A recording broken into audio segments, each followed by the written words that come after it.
vous trouvez qu'il n'est pas simple d'ajouter différentes informations dans une table, sachez alors que vous pouvez utiliser un formulaire d'enregistrement.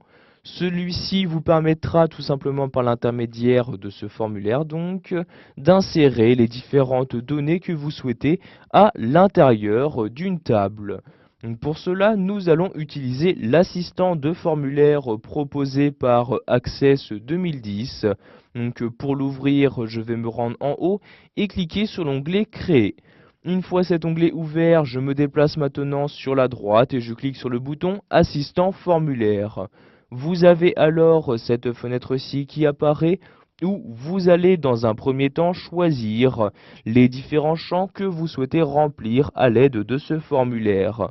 Donc ici, je vais insérer les champs de la table information client, donc comme ici l'identifiant, le prénom, le nom, etc. Donc pour tous les insérer, je clique ici sur ce bouton-ci et automatiquement, tous les champs de la table ont maintenant été insérés dans cette liste-ci.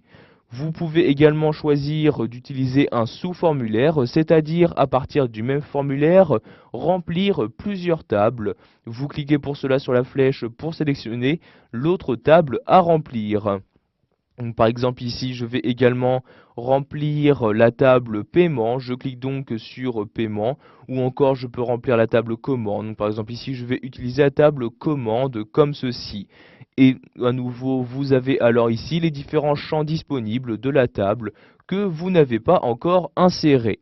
Donc, par exemple, ici, je vais renseigner donc le numéro de commande. Je clique donc sur le bouton pour l'insérer. Je vais également renseigner le produit, puis la date de commande. Ensuite, je clique sur quantité. Je clique sur ce bouton-là pour renseigner la quantité. Et enfin, le coût de la commande. Je clique également sur le bouton pour l'insérer. Si vous souhaitez supprimer des éléments de cette liste, vous allez utiliser ce bouton-ci ou celui-ci pour supprimer tous les éléments des champs sélectionnés. Donc une fois que vous avez choisi les champs à remplir, vous cliquez maintenant sur Suivant. Vous allez maintenant choisir de quelle façon afficher vos données. Donc si vous souhaitez les afficher suivant les informations clients ou suivant les commandes, suivant les données des deux différentes tables. Donc ici, je vais choisir la première option. Ensuite, je choisis soit un formulaire avec un sous-formulaire ou attacher ces deux formulaires. Donc ici, je vais utiliser un sous-formulaire. Je laisse donc ici cette case cochée, puis je clique sur Suivant. J'ai maintenant donc la possibilité de choisir la disposition à utiliser, soit feuille de données, soit tabulaire. Donc en cliquant sur l'un des deux choix, vous aurez son aperçu dans cette partie-là.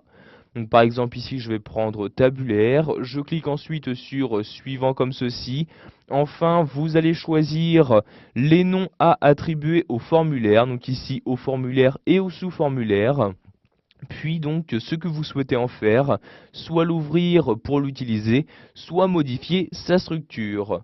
Donc ici je vais choisir de l'ouvrir, je laisse donc ici cocher cette case, je clique maintenant sur terminer comme ceci et automatiquement le formulaire a été créé.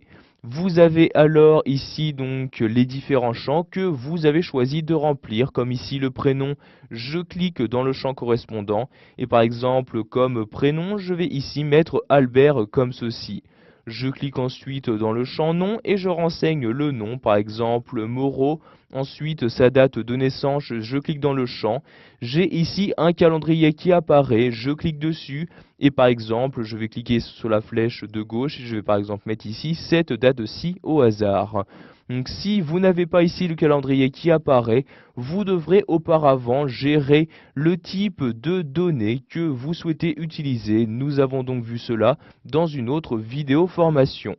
Vous choisissez ici le sexe également en cliquant sur la flèche. J'ai donc ici accès à une liste déroulante que j'ai auparavant créée. Donc ici il s'agit d'un homme, je clique donc sur homme comme ceci. Ensuite son département, donc ici il